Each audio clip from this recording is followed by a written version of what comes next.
Hello friends, welcome to the success Kendra.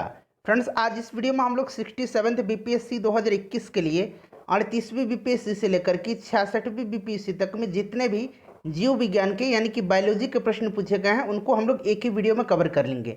Friends, घटना चक्र पूर्वालोकन की जो नई पुस्तक आई हुई है जिसमें कि 38वीं बीपीएससी से लेकर के आप देख सकते हैं यहाँ पर 66वीं बीपीएससी तक में जितने भी प्रश्न पूछे गए हैं उन सबको हम लोग कवर कर रहे हैं। और आज हम लोग बायोलॉजी को कवर करेंगे। इससे पहले हम लोगों ने फिजिक्स का कवर कर लिया था। अगर आपने नहीं देखा है तो देख लीजिएगा, उसका लिंक आपको वीडियो को डिस्क्रिप्शन में मिल जाएगा। चैनल पर अगर आप पहली बार आए हैं तो सब्सक्राइब कर लीजिएगा, साथ ही साथ बेल आइकन को जरूर दबा लीजिएगा ताकि जब भी इस तरह का कोई भी इंपॉर्टेंट वीडियो अपलोड किया जाए तो उसका नोटिफिकेशन सबसे पहले आपके पास पहुंच जाए। तो चलिए फ्रेंड्स, बिना देरी किए हुए आज का सेशन स्टार्ट करते हैं। फ्रेंड्स, प्लीज वीडियो को लाइक और शेयर जरूर कर दीजिएगा। तो फ्रेंड्स, आज के सेशन का पहला प्रश्न देखिए। पहला प्रश्न है कि पुस्तक दी ओरिजिन ऑफ स्पीसीज किसने लिखी है। देखिए फ्रेंड्स, आप लोगों को कोशिश करना है जितना जल्दी हो सके अपना आंसर चुन लेने के लिए। उसके बाद जो भी करेक्ट आंसर होगा पूरी डिटेल में मैं आपको बता दूंगा।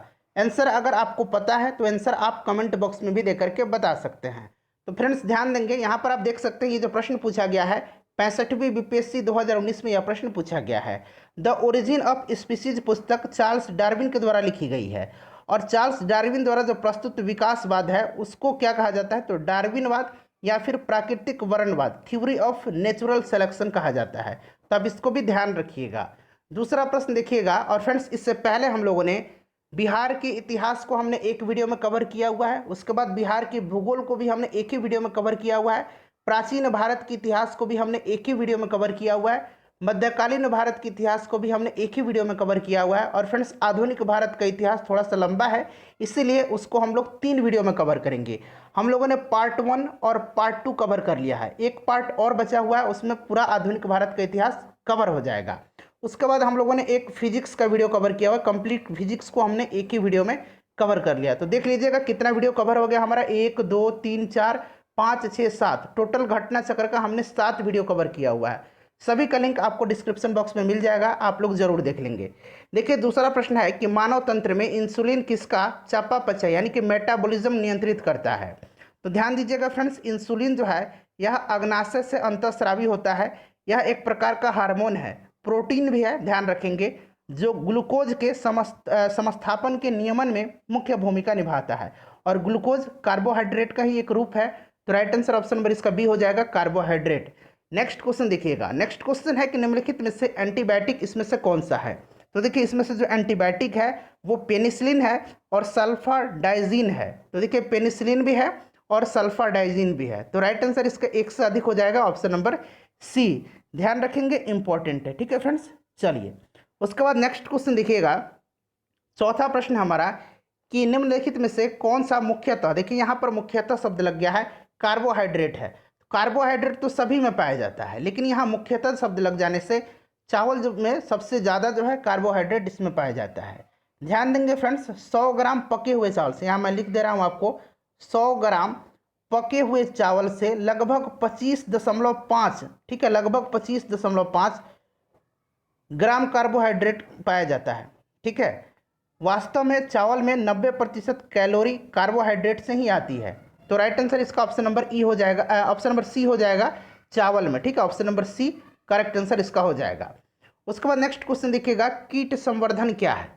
कीट संवर्धन क्या है, तो कीट संवर्धन क्या हो जाएगा, तो राइट आंसर इसका हो जाएगा कीटों की वृद्धि करने का विज्ञान, option number A right answer इसका हो जाएगा। उसके बाद देखिए, जंतुओं के अध्ययन करने का विज्ञान, उसको क्या कहा जाता है, तो इसको कहा जाता है प्राणी विज्ञान। अंग्रेजी में इसको जूलॉजी कहा जाता है, ध्यान रखेंगे, इसको जूलॉजी कहा जाता है, हिंदी में प्राणी विज्ञान।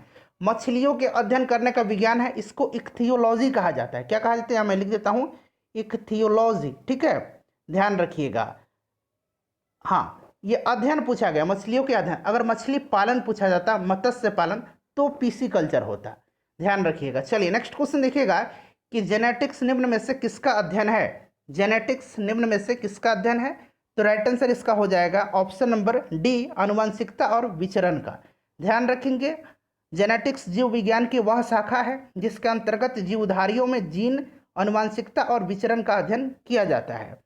अगला प्रश्न है हमारा कि निम्न में से कौन सा एक सच्चा फल नहीं है, ट्रू फ्रूट, इसमें से सच्चा फल कौन सा नहीं। देखिए, जब फल के निर्माण में अंडाशय यानी कि ओवरी के अलावा कुछ अन्य भाग भी शामिल हों तो ऐसे फल को असत्य फल यानी कि फॉल्स फ्रूट कहते हैं। जैसे कि सेब हो गया उदाहरण, काजू हो गया, नाशपाती हो गया। तो राइट आंसर इसका ऑप्शन नंबर ए हो जाएगा। सेब जो है यह एक असत्य फल का उदाहरण है, यह एक सत्य फल नहीं है। देखिए ये 66वीं बीपीएससी 2020 में प्रश्न पूछा गया है पिछले साल। नेक्स्ट क्वेश्चन देखिएगा कि लौंग पौधे के निम्नलिखित में से किस भाग से प्राप्त होता है। तो लौंग जो प्राप्त होता है यह पुष्पकली से प्राप्त होता है, शुष्क पुष्पकली से। Option number D right answer हो जाएगा। सेम देखिए ये प्रश्न भी पूछा गया है, ये 2015 में पूछा गया था, ये 2020 में पूछा गया लास्ट ईयर। लौंग एक मसाला पौधे के किस भाग से प्राप्त होता है, तो फूल की कली से। ठीक है, ऑप्शन नंबर डी इसका करेक्ट आंसर हो जाएगा। ध्यान रखिएगा फ्रेंड्स, इंपॉर्टेंट है। उसके बाद देखिएगा अदरक तना है जड़ नहीं, क्या कारण है इसका। देखिए ये भी 66वीं बीपीएससी में पूछा गया प्रश्न है। तो देखिए राइट आंसर इसका जो है इसमें से ऑप्शन नंबर बी हो जाएगा। इसमें नोड और इंटरनोड होते हैं। ठीक है फ्रेंड्स, इसमें नोड और इंटरनेट होते हैं, इसी की उपस्थिति होने के कारण जो है यह जो है एक प्रकार का जो है तना है, जड़ नहीं है। ठीक है, ये जो लक्षण होता है नोड और इंटरनोड जो पाए जाते हैं, ये विशेष लक्षण होता है तना का। नेक्स्ट क्वेश्चन देख लीजिएगा, अगला क्वेश्चन है कि पादप कली है, पादप कली पूछा गया है। तो राइट आंसर एक भ्रूणीय टहनी है। वनस्पति विज्ञान में किसी अविकसित प्रौढ़, ठीक है, अविकसित सूट यानी कि एम्ब्रियोनिक सूट को कली या कलिका कहते हैं। यह किसी पत्ती के कक्ष यानी कि एक्सिल पर या तने के अंतिम छोर पर उत्पन्न होता है। तो राइट आंसर इसका ऑप्शन नंबर ए हो जाएगा, एक भ्रूणीय टहनी। उसके बाद फ्रेंड्स क्वेश्चन नंबर 12 देखिएगा कि पौधे जो नमक युक्त मिट्टी में उगते हैं उनको क्या कहते हैं। तो जो नमक युक्त मिट्टी में उगते हैं उनको कहा जाता है हैलोफाइट। अच्छा, ये जीरोफाइट क्या होता है, जो रेगिस्तान या शुष्क परिस्थितियों में उगते हैं उनको जीरोफाइट कहा जाता है। हाइड्रोफाइट जो जलीय पर्यावरण में उगते हैं उनको हाइड्रोफाइट कहा जाता है। यहाँ आप सक्यूलेंट देख रहे हैं, सक्यूलेंट आपने देखा होगा कि घर में हम लोग छोटे छोटे पौधे लगाते हैं, उनको सक्यूलेंट कहा जाता है। ठीक है, चलिए नेक्स्ट क्वेश्चन देखिएगा। नेक्स्ट क्वेश्चन हमारा ईईजी, ईईजी का फुल फॉर्म यहाँ पर लिखा हुआ है, यहाँ पर देख सकते हैं, इलेक्ट्रोइंसेफेलोग्राम। ठीक है, निम्न में से किसकी निगरानी के लिए उपयोग होता है। तो ये उपयोग किया जाता है मस्तिष्क में। Option number D right answer हो जाएगा। फ्रेंड्स प्लीज़ वीडियो को लाइक जरूर कर दीजिएगा और सेशन जब समाप्त होगा तो इसे शेयर भी आप लोग जरूर कर देंगे। देखिए हमारा दूसरा चैनल है एडू टॉपर, वहाँ पर विभिन्न पब्लिकेशन का जो इम्पोर्टेंट प्रैक्टिस सेट है उसको कवर कराया जा रहा है। तो चैनल का लिंक आपको डिस्क्रिप्शन में मिल जाएगा, आप उस चैनल से जुड़ जाइएगा। यहाँ पर भी हम लोगों ने कल से प्रीवियस ईयर के जो क्वेश्चन पेपर हैं 1992 से लेकर के 2020 तक के सभी को मैं आपको कवर करवा दूंगा। ठीक है, चलिए मांसपेशियों में दर्द के उपचार में उपयोग किया जाने वाला विकिरण कौन है। तो राइट आंसर जो है इसका क्या हो जाएगा, ऑप्शन नंबर ए हो जाएगा, इंफ्रारेड, अवरक्त किरण हिंदी में इसको कहा जाता है। अगला प्रश्न हमारा है कि जीवों में अत्यधिक विविधता का कारण क्या है। जीवों में अत्यधिक विविधता का जो कारण है वो आपसे पूछा गया है। तो ये उत्परिवर्तन है। ठीक है, ध्यान रखेंगे, उत्परिवर्तन। देखिए आधुनिक नव डार्विनवादियों ने जीनों में साधारण परिवर्तन के उपरांत नए जीव जो बनते हैं जिसमें उनमें विभिन्नता पाई जाती है, इन परिवर्तनों को उत्परिवर्तन कहते हैं। ये परिवर्तन स्पष्टतः वंशागत होते हैं तथा पीढ़ियों के में वर्ण द्वारा नई प्रजातियों की उत्पत्ति होती है। तो राइट आंसर इसका जो है ऑप्शन नंबर सी हो जाएगा।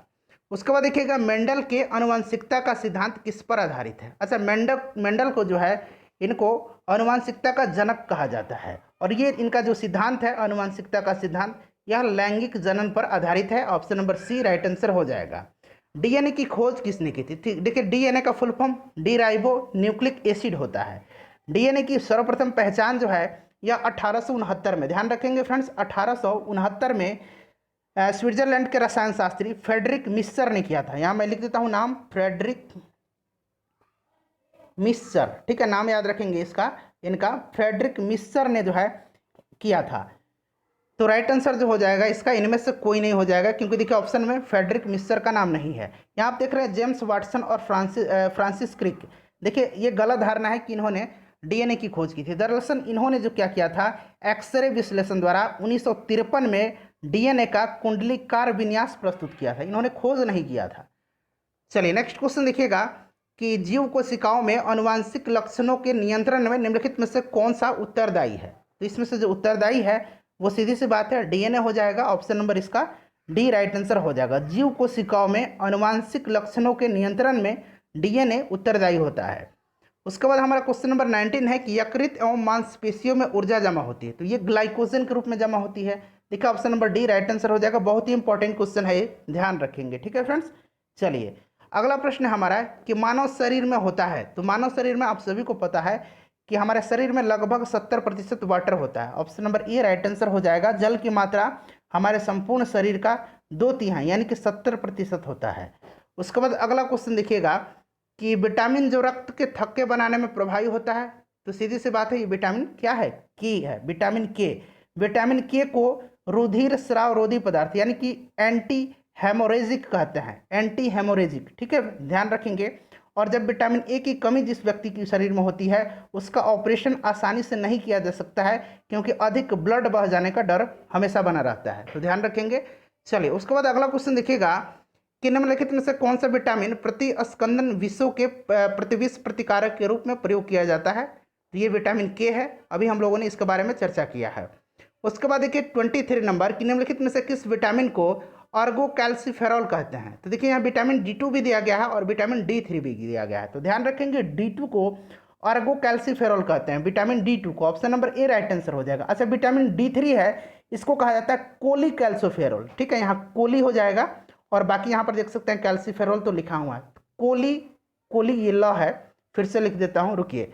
इसको कहा जाता है विटामिन D3 को कोलीकैल्सिफेरॉल और विटामिन D2 को कहा जाता है ऑर्गोकैल्सिफेरॉल, ध्यान रखेंगे। क्लियर, चलिए उसके बाद अगर हम बात करें विटामिन B12 को, तो फ्रेंड्स इसको साइनोकोबालामिन कहा जाता है। विटामिन B6 को पायरिडॉक्सिन कहा जाता है।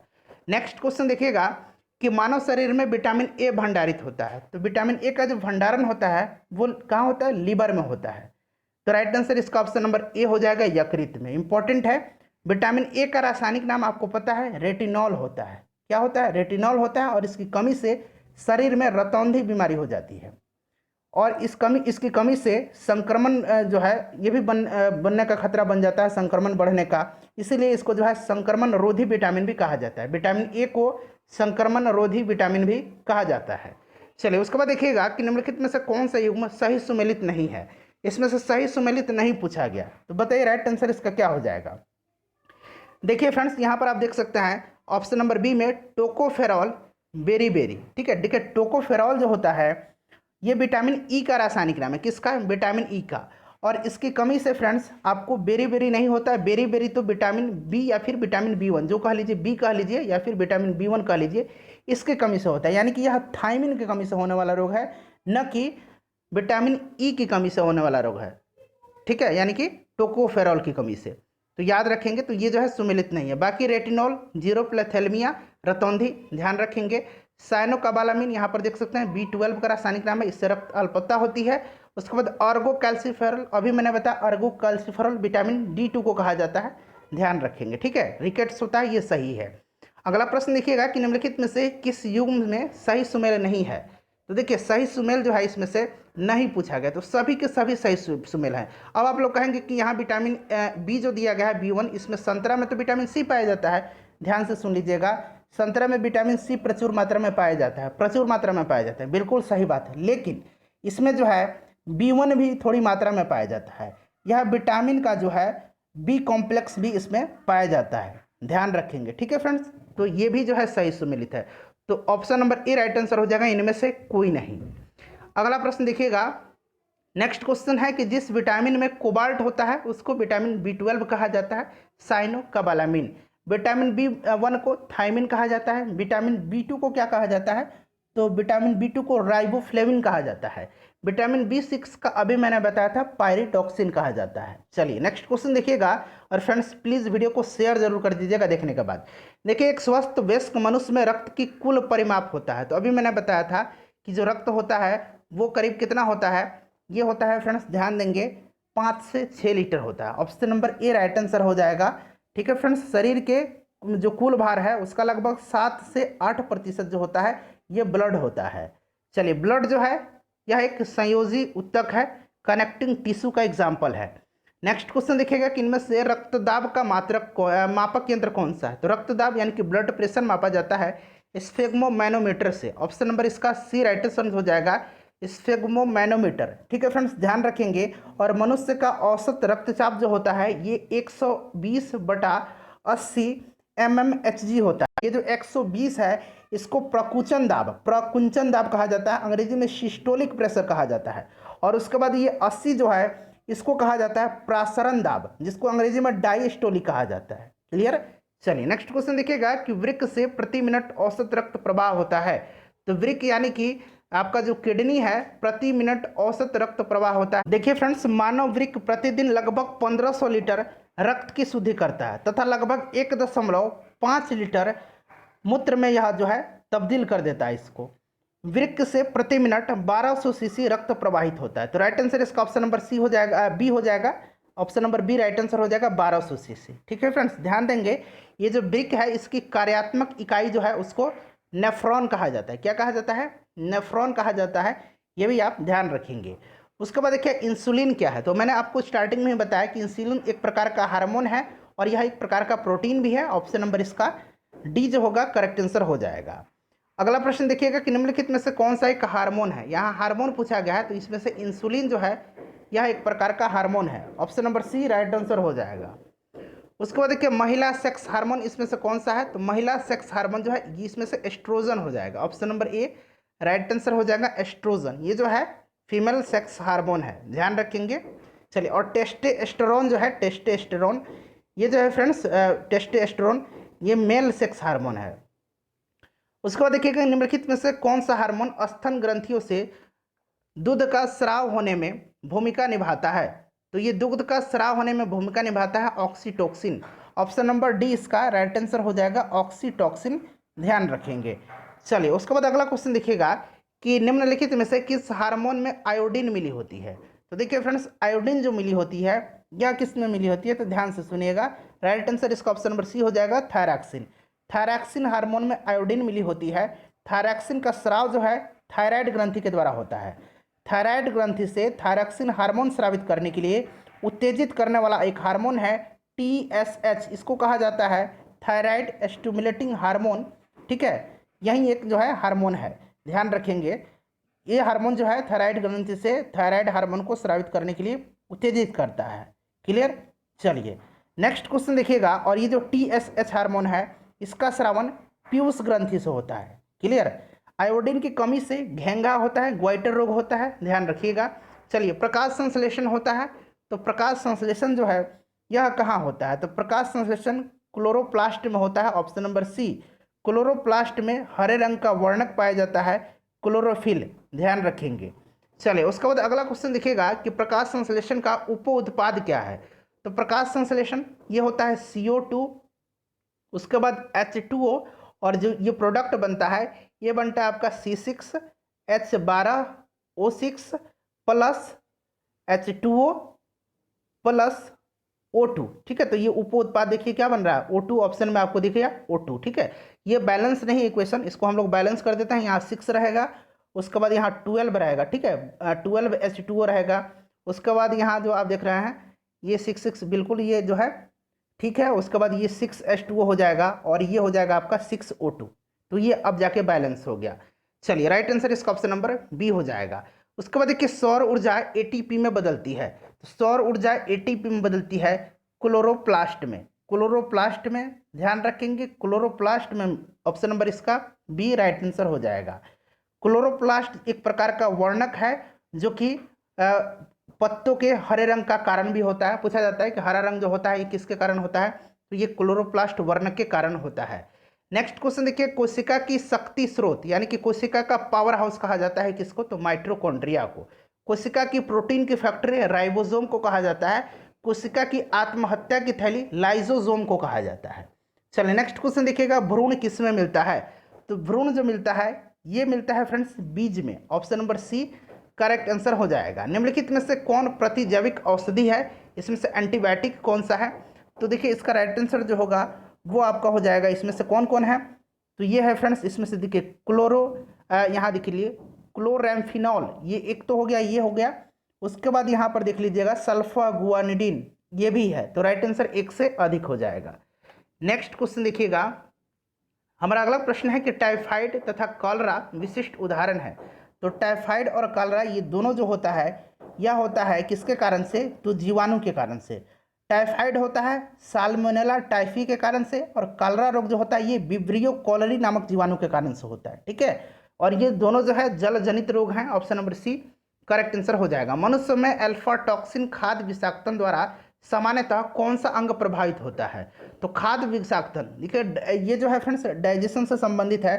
तो देखिए हमारा लीवर जो है यह मुख्य पाचक ग्रंथ यानी कि डाइजेस्टिव ग्लैंड है जो कि खाद्य विषाक्तन यानी कि अल्फा टॉक्सिन द्वारा प्रभावित हो जाता है। तो राइट आंसर इसका हो जाएगा आपका लीवर, यकृत। उसके बाद देखिएगा कि मनुष्य के शरीर में किस अंग में लिम्फोसाइट का निर्माण होता है, तो लिम्फोसाइट का निर्माण अस्थि मज्जा में भी होता है और तिल्ली स्प्लीन में भी होता है, ठीक है, स्प्लीन में भी होता है, ध्यान रखेंगे। Clear friends. तो राइट आंसर इसका एक से अधिक हो जाएगा, तिल्ली में भी होता है और अस्थि मज्जा में भी होता है। उसके बाद देखिएगा ओंकोजिन है क्या, तो ओंकोजिन एक प्रकार का कैंसर है, कर्क रोग है। ऑप्शन नंबर सी इसका राइट आंसर हो जाएगा। अच्छा यहाँ देखिएगा रक्त कैंसर ल्यूकेमिया जिसको कहा जाता है, इसकी रोकथाम में प्रयोग किया जाने वाला रेडियो समस्थानी कौन सा है, तो ल्यूकेमिया के रोकथाम में प्रयोग किया जाता है फ्रेंड्स कौन सा, तो यहाँ पर ध्यान देंगे फ्रेंड्स इसमें जो है आपका P32 यानी कि P32 फास्फोरस 32 और कोबाल्ट 60 का भी CO होता है, कोबाल्ट 60 का भी प्रयोग किया जाता है। तो राइट आंसर इसका एक से अधिक हो जाएगा। उसके बाद देखिएगा तीव्रता एवं प्रयुक्तता के आधार पर निम्नलिखित में से कौन सा कर्क रोग उत्पन्न कर सकता है और तथा उपचार भी करता है, तो ये उत्पन्न भी कर सकता है और उसका उपचार भी करता है। तो ये हो जाएगा फ्रेंड्स आपका आयनियन विकिरण। ऑप्शन नंबर सी इसका करेक्ट आंसर हो जाएगा। नेक्स्ट क्वेश्चन देखिएगा कि सहज प्रणाली का परिवर्धन निम्नलिखित में से कौन करता है, कौन सा है, सहज प्रणाली का परिवर्धन निम्नलिखित में से कौन सा है, तो फ्रेंड्स राइट आंसर जो है इसका ऑप्शन नंबर सी हो जाएगा, प्रणाली की स्वपोषी क्रिया। अगला प्रश्न देखिएगा कि शरीर का तापक्रम नियंत्रित करता है, तो देखिए शरीर का तापक्रम जो है यह नियंत्रित करता है हाइपोथैलेमस, शरीर का तापक्रम हाइपोथैलेमस नियंत्रित करता है। यहाँ पर आप थैलेमस देख रहे हैं, थैलेमस जो है दर्द ठंडा तथा गर्म को पहचानने का कार्य करता है। सेरेबेलम जो है यह शरीर का संतुलन बनाए रखता है तथा ऐच्छिक पेशियों के संकुचन पर नियंत्रण करता है। मेडुला जो होता है फ्रेंड्स इसका मुख्य कार्य उपापचय, रक्तदाब, आहार नाल के क्रमाकुंचन ग्रंथि तथा हृदय के धड़कनों को नियंत्रित करना है। नेक्स्ट क्वेश्चन देखिएगा कि शरीर का तापमान नियंत्रित करता है, तो सेम उसी प्रकार से प्रश्न जो है ये 18 में पूछा गया था और 19 में भी पूछा गया है। तो शरीर का तापमान हाइपोथैलेमस हो जाएगा। राइट आंसर इसका ऑप्शन नंबर सी हो जाएगा। उसके बाद नेक्स्ट क्वेश्चन देखिएगा, बाकी जो ऑप्शन था हमने डिस्कस किया है अभी ऊपर। देखिए लैंगिक जनन से आनुवंशिकता विचरण कैसे होता है, तो ये राइट आंसर जो हो जाएगा इसमें से उपर्युक्त सभी हो जाएगा। उपर्युक्त सभी से, ब्लेंडिंग से, क्रोमोसोम में बदलाव से और सफलिंग से, तो उपर्युक्त सभी इसका राइट आंसर हो जाएगा।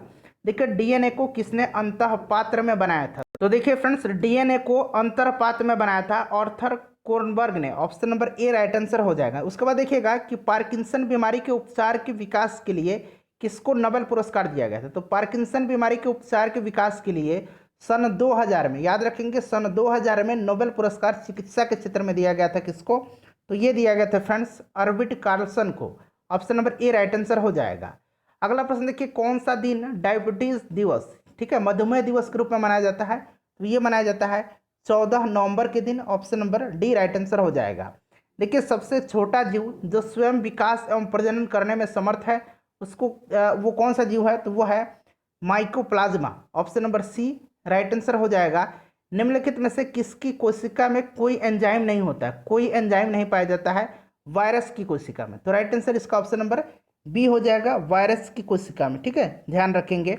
चलिए उसके बाद देखिएगा कि बिल तथा मेलिंडा गेट्स फाउंडेशन द्वारा स्थापित भारत के लिए कार्यक्रम आह्वान किसके प्रतिरोध के लिए कार्यरत है, तो ये जो है फ्रेंड्स ये आह्वान जो है यह है HIV एड्स के लिए। Option number C right answer इसका हो जाएगा। नेक्स्ट क्वेश्चन देखिएगा, अगला क्वेश्चन है हमारा फ्रेंड्स कि सर्वप्रथम मानव हृदय प्रत्यारोपण हुआ था, तो सर्वप्रथम मानव हृदय जो प्रत्यारोपण किया गया था ये डॉक्टर क्रिश्चियन बर्नार्ड जो कि दक्षिण अफ्रीका के एक प्रसिद्ध सर्जन है उन्हीं के द्वारा किया गया था। पहला प्रतिस्थापन ट्रांसप्लांटेशन जो है किया गया था, तो ये दक्षिण अफ्रीका हो जाएगा, इसका option number C. Next question है जीवाणु की खोज। देखिए जीवाणु और विषाणु दोनों की खोज ध्यान रखना है। जीवाणु की खोज लीवेनहॉक ने किया था और विषाणु का खोज इवानोस्की ने किया था, ठीक है। चलिए उसके बाद देखिएगा कणीय तत्व क्या है। कणीय तत्व जो है ये क्या है, तो फ्रेंड्स यह जो है क्या है, तो यह वायु प्रदूषक है। ठीक है, वायु प्रदूषक, ऑप्शन नंबर इसका बी जो है राइट आंसर हो जाएगा। कणीय तत्व, अंग्रेजी में इसको पार्टिकुलेट मैटर कहा जाता है। अगला प्रश्न देखिएगा कि संवहन यानी कि वेसिकुलर पौधे में पानी ऊपर किसके द्वारा जाता है? तो पानी ऊपर जाता है जाइलम के द्वारा। तो राइट आंसर यहाँ देखिए जाइलम टिश्यू हो जाएगा। वहीं भोज्य पदार्थ अगर पूछा जाता तो ये फ्लोएम के द्वारा जाता। नेक्स्ट क्वेश्चन हमारा है कि सेल्सियस स्केल पर मानव शरीर का सामान्य तापमान होगा। तो सेल्सियस स्केल पर होता है 36.9 डिग्री सेल्सियस। वहीं अगर फ़ारेनहाइट पूछा जाता तो फ़ारेनहाइट पर 98.6 डिग्री फ़ारेनहाइट होता। ठीक है, ध्यान रखेंगे इसको भी। चलिए अगला क्वेश्चन देखिएगा। नेक्स्ट क्वेश्चन है कि सर्वदाता वर्ग के रक्तदाता का रक्त ग्रुप होता है। सर्वदाता यानी कि आपको यहाँ यूनिवर्सल डोनर की बात हो रही है, तो ये ब्लड ग्रुप ओ हो जाएगा। ठीक है फ्रेंड्स, ध्यान रखेंगे। और ब्लड ग्रुप ए बी जो है यह क्या होता है, इसको क्या कहा जाता है? तो यूनिवर्सल एक्सेप्टर रेसिपेटर कहा जाता है। ठीक है, और ये जो है इसको सार्वत्रिक ग्राही कहा जाता है। चलिए नेक्स्ट क्वेश्चन देखिएगा। अगला प्रश्न है कि हड्डियों की पढ़ाई विज्ञान की किस शाखा के अंतर्गत आती है? तो ये आती है osteology. Option number D right answer हो जाएगा ऑस्टियोलॉजी। ध्यान रखेंगे। यहाँ आप देख रहे हैं ओरोलॉजी। ओरोलॉजी के अंतर्गत तो पर्वतों का अध्ययन किया जाता है, पर्वतों का अध्ययन, पहाड़ों का अध्ययन। सेरोलॉजी कहाँ पे है? देखिए यहाँ पर सेरोलॉजी है, इसके अंतर्गत जो रक्त का सीरम है, सीरम, उसका अध्ययन किया जाता है। ठीक है फ्रेंड्स। और जियोलॉजी जो है, जियोलॉजी के अंतर्गत पृथ्वी की आंतरिक संरचना तथा उसमें पाए जाने वाले पदार्थों का अध्ययन किया जाता है। राइट आंसर ऑस्टियोलॉजी इसका हो जाएगा। कशेरुक रज्जु में से कितनी जोड़ी तंत्रिकाएं निकलती? इस प्रश्न को ध्यान देंगे। बहुत लोग 33 इसका आंसर कमेंट करके बताते हैं, लेकिन इसमें 31 होता है। राइट आंसर इसका ऑप्शन नंबर बी होगा। मनुष्य के जीवन काल में कितने दांत 2 बार विकसित होते हैं? 2 बार जो है कितने दांत? तो मनुष्य के जीवन काल में 20 दांत, 20 दांत जो है 2 बार विकसित होते हैं। और 12 दांत जो है केवल एक ही बार विकसित होता है। टोटल 32 दांत होता है, आपको पता है। चलिए देखिए, मनुष्य की खोपड़ी में कितनी अस्थियां पाई जाती है? प्रश्न को जरा ध्यान से पढ़ेंगे।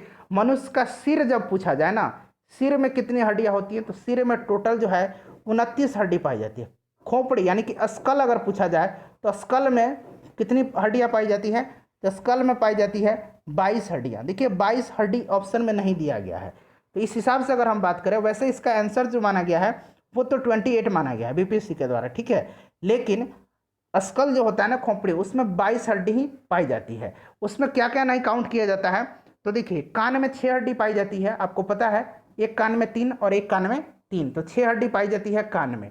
उसके बाद एक हड्डी और होता है जिसको हार्ड बोन बोला जाता है, कंठिका। कंठ की जो हड्डी है, जो फांसी वगैरह दिया जाता है तो वहीं टूट जाती है फांसी के दौरान, जिससे आदमी की मौत होती है, तो वो होता है हेड बोन। हेड बोन भी एक होता है। जब पूरा सिर जब पूछा जाए ना, तो ये 22 तो स्कल हो गया, उसके बाद 6 कान की हड्डी और एक हाइड हो गया, तो 22 6 28 और एक 29 हो गया। सिर जब ना पूछा जाए, केवल खोपड़ी पूछा जाए, स्कल पूछा जाए तो 22। ध्यान रखेंगे। ठीक है, वैसे आंसर इसका 28 दिया गया है। चलिए उसके बाद नेक्स्ट क्वेश्चन देखिएगा। अब आपके पास ऑप्शन ई अवेलेबल है, ऑप्शन ई पर आप क्लिक करेंगे। देखिए मनुष्य के शरीर में पैर की हड्डी, तो पैर की हड्डी जो होती है यह खोखली हड्डी होती है। Option number A right answer हो जाएगा। पैर में टोटल कितनी हड्डी पाई जाती है?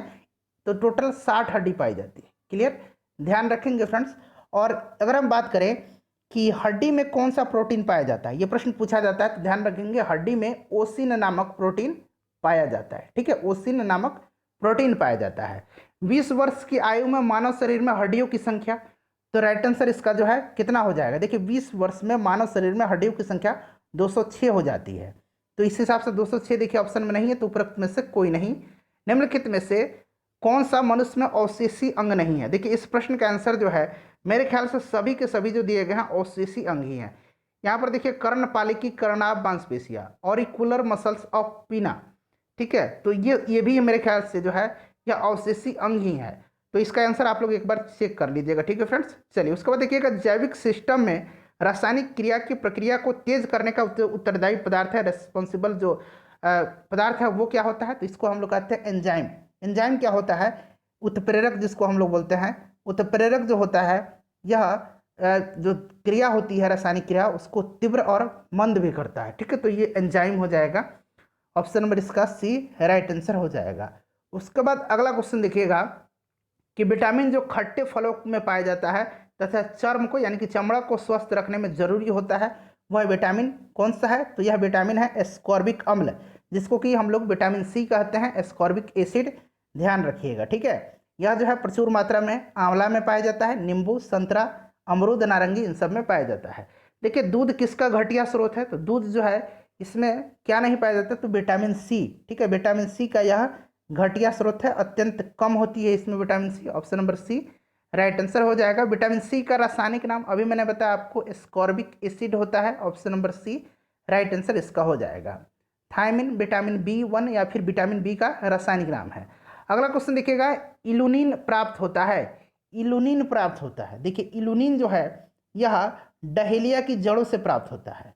इलुनिन एक पॉलीसैकेराइड है जो कि डहेलिया के जड़ों से प्राप्त होता है, पॉलीसैकेराइड है, याद रखेंगे, यहाँ मैं लिख देता हूँ पॉलीसैकेराइड, ठीक है, ध्यान रखिएगा, हो सकता है पूछ लिया जाए।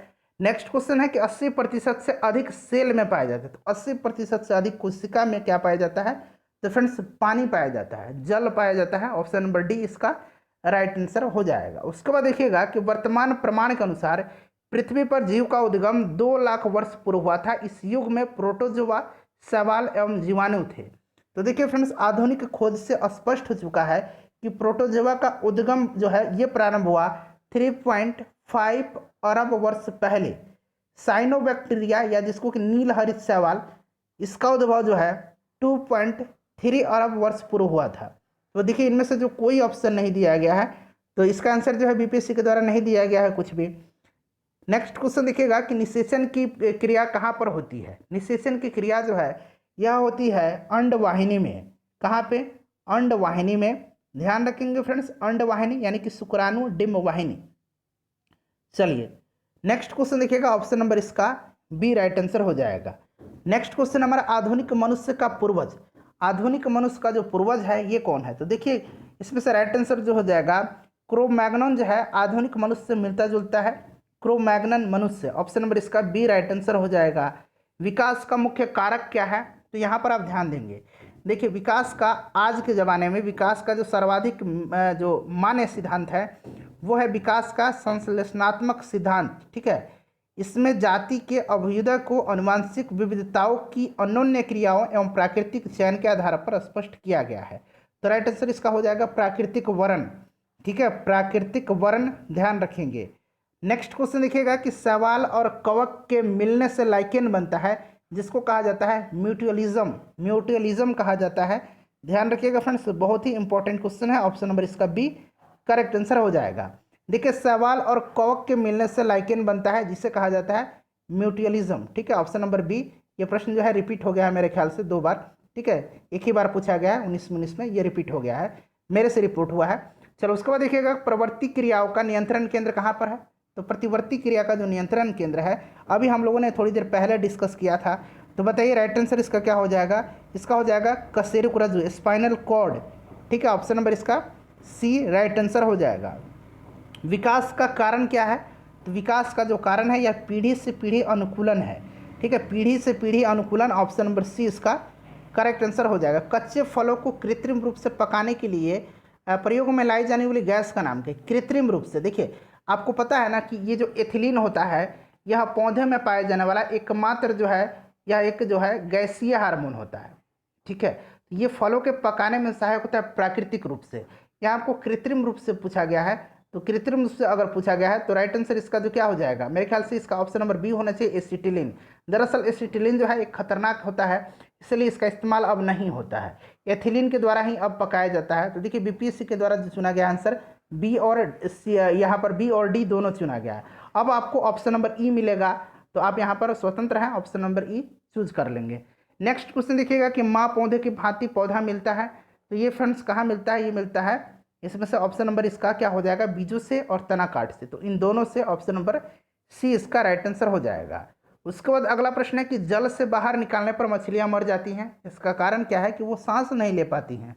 ऑप्शन नंबर इसका सी राइट आंसर हो जाएगा, वे श्वास नहीं ले पाती हैं। जहाँ जीव रहता है उस सटीक जगह को क्या कहते हैं, तो फ्रेंड्स उसको कहा जाता है आवास। Option number A right answer हो जाएगा, उसको हैबिटेट कहा जाता है, ध्यान रखेंगे। चलिए उसके बाद देखिएगा मधुमक्खी कॉलोनी के सदस्य एक दूसरे को किस प्रकार पहचानते हैं। इस प्रश्न को जरा ध्यान से सुन लेंगे, यहाँ आपका डाउट क्लियर हो जाएगा। बहुत लोग कहेंगे कि डांस के द्वारा। देखिए मधुमक्खियाँ जो हैं भोजन की दिशा तथा भोजन का जो स्रोत है उसको बताने के लिए नृत्य मुद्राएं करती हैं, यानी कि डांस करती हैं, लेकिन एक दूसरे को गंध से पहचानती हैं। तो एक दूसरे को किस प्रकार से पहचानेगी, तो गंध से पहचानेगी। वहीं भोजन का स्रोत जब बताएगी तो वो डांस के द्वारा बताती हैं। क्लियर हो गया।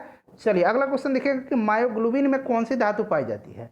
मायोग्लोबिन में लोहा पाया जाता है। ठीक है, मायोग्लोबिन जो है लोहा और ऑक्सीजन युक्त एक प्रोटीन है जो सभी स्तनधारियों के मांसपेशियों में पाया जाता है, जबकि हीमोग्लोबिन जो है यह लाल रक्त कणिका में पाया जाता है। तो इसमें जो लोहा पाया जाता है ध्यान रखेंगे।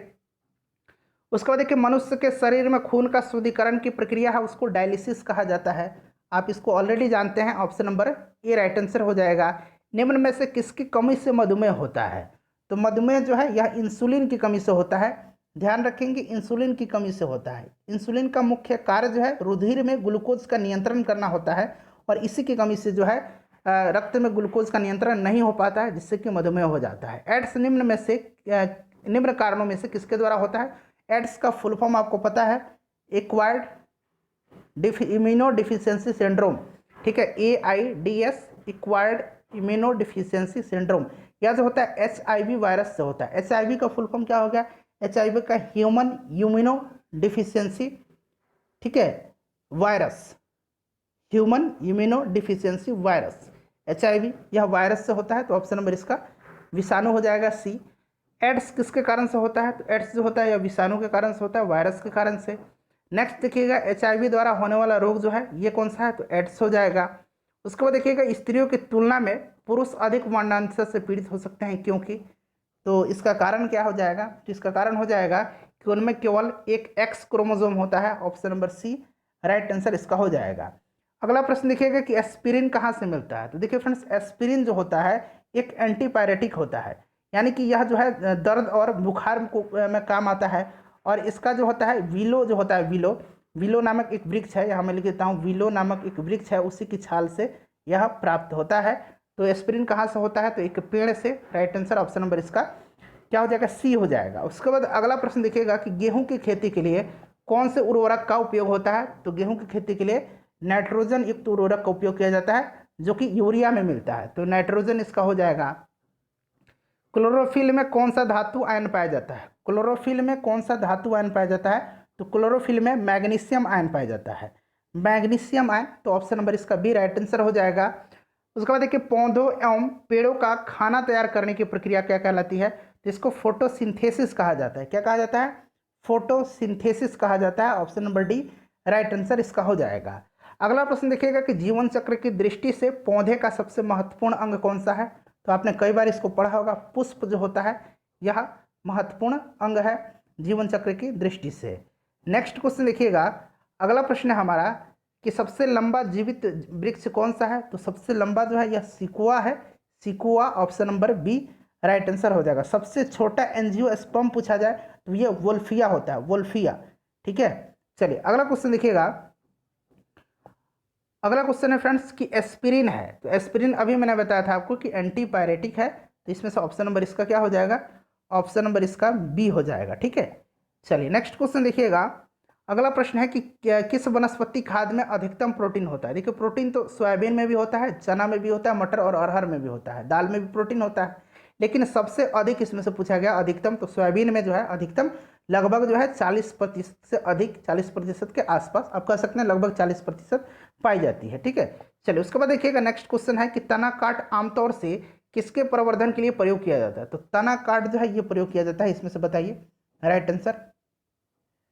तो देखिए फ्रेंड्स, गन्ना का कायिक प्रवर्धन डाली, कलम या पीढ़ी द्वारा होता है, लेकिन हर मुट्ठी फसल के साथ उपज हर बार घटती जाती है, और इसलिए हर 3-4 साल बाद जो है ताजी डाली कलियों को पुनः रोपण करना पड़ता है। तो ये हो जाएगा गन्ना इसका। ठीक है, चलिए नेक्स्ट क्वेश्चन देखिएगा। अगला क्वेश्चन है हमारा कि संसार का सबसे बड़ा पुष्प, तो ये रेफेलसिया है। कौन सा पुष्प है, यह रेफेलसिया है। ऑप्शन नंबर इसका बी करेक्ट आंसर हो जाएगा। उसके बाद नेक्स्ट क्वेश्चन देख लीजिएगा कि हरगोविंद खुराना को किस आविष्कार के लिए सम्मानित किया गया था। तो फ्रेंड्स इनको जो है जीन संश्लेषण के लिए 1968 में, ध्यान रखेंगे 1968 में इनको चिकित्सा के क्षेत्र में नोबेल पुरस्कार दिया गया था। तो राइट आंसर इसका जीन संश्लेषण हो जाएगा। नेक्स्ट क्वेश्चन देखिएगा। अगला प्रश्न है कि डॉक्टरों द्वारा एनेस्थीसिया के रूप में प्रयोग होने वाला हास्य गैस कौन सा है? तो ये गैस है नाइट्रस ऑक्साइड। ऑप्शन नंबर इसका नाइट्रस ऑक्साइड हो जाएगा। उसके बाद देखिएगा आर्कियोपटेरिक्स क्या है? तो आर्कियोपटेरिक्स जो है फ्रेंड्स, यह क्या है? तो यह जुरासिक युग का सर्व पुरातन पक्षी है। ऑप्शन नंबर ए इसका सही आंसर हो जाएगा। डॉल्फिन वर्गीकृत किए जाते हैं, तो डॉल्फिन जो होते हैं यह स्तनपायी प्राणी है, स्तनी में आ जाएंगे। मैमल्स हैं। प्रति 5 लाख भारतीय एक रोग से मरते हैं, इसकी पहचान करें। तो यह जो रोग है, यह रोग है टीबी, क्षय रोग है। ठीक है, देखिए भारत सरकार के द्वारा 2025 तक भारत को टीबी मुक्त करने का लक्ष्य रखा गया है, ये भी आप ध्यान रखेंगे। निम्न में से सबसे मीठी चीनी कौन सी है? तो सबसे मीठी चीनी इसमें से फ्रुक्टोज हो जाएगा। उसके बाद अगला क्वेश्चन देखिएगा, सेम वही प्रश्न है कि शर्कराओं में सबसे मीठी है, तो ये फ्रुक्टोज हो जाएगा। ऑप्शन नंबर इसका ए हो जाएगा। देखिए ये 2020 में पूछा गया था और ये प्रश्न जो है 2004 में पूछा गया, तो देखिए प्रश्न रिपीट होता है।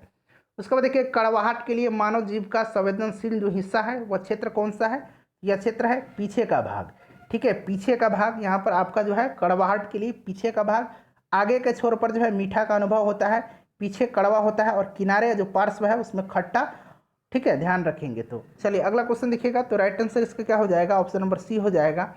उसके बाद देखिए मटर का पौधा क्या है? तो मटर एक शाक है। ऑप्शन नंबर इसका ए सही आंसर हो जाएगा। नेक्स्ट देखिएगा कि फलियां अत्यधिक पौष्टिक होती है क्योंकि उनमें प्रचुर मात्रा में पाया जाता है। तो फलियां में प्रचुर मात्रा में जो है क्या पाया जाता है? फली, कोई भी नट्स होते हैं उसमें प्रचुर मात्रा में प्रोटीन पाया जाता है। देखिए जब भी प्रचुर मात्रा जब लिखा जाए ना, तो सबसे जो ज़्यादा पाया जाता है उसी पर आप टिक करेंगे। वसा भी पाया जाता है, ऐसा नहीं है कि उसमें वसा नहीं पाया जाता है, तेल भी पाया जाता है फली में, लेकिन यहाँ प्रचुर मात्रा जब लग गया तो ये प्रोटीन हो जाएगा। देखिए ये 66वीं बीपीएससी में पूछा गया प्रश्न है। थायराइड ग्रंथि थायरॉक्सिन स्रावित करने के लिए उत्तेजित करने वाला अंतःस्रावी हार्मोन, बताया था ना आपको यहाँ पर क्या हो जाएगा? SH, थायराइड स्टिमुलेटिंग हार्मोन, जो कि पीयूष ग्रंथि से स्रावित होता है। तो राइट आंसर इसका ऑप्शन नंबर ए हो जाएगा। अगला क्वेश्चन देखिए, थायराइड ग्रंथि की खराबी किसकी कमी के कारण से होती है? तो फ्रेंड्स ये जो कमी होती है या किसकी कमी के कारण से होती है थायराइड ग्रंथि की, इसका आंसर आप कमेंट करके बताएंगे। ठीक है, इसका आंसर आप कमेंट करके बताएंगे। उसके बाद देखिएगा फ्रेंड्स, और ये लास्ट क्वेश्चन है, हम लोगों ने एक ही वीडियो में समस्त जीव विज्ञान को कवर कर लिया है। देखिए जब हम बकरी या भेड़ का मांस खाते हैं तब हम कौन से उपभोक्ता हैं? तो हम कौन से उपभोक्ता हैं बताइए? तो राइट आंसर इसका हो जाएगा द्वितीयक उपभोक्ता। ऑप्शन नंबर इसका बी सही आंसर हो जाएगा। फ्रेंड्स प्लीज़ वीडियो को लाइक कर दीजिएगा, शेयर कर दीजिएगा। सभी वीडियोज़ का लिंक डिस्क्रिप्शन में मिल जाएगा, आप जरूर देख लीजिएगा।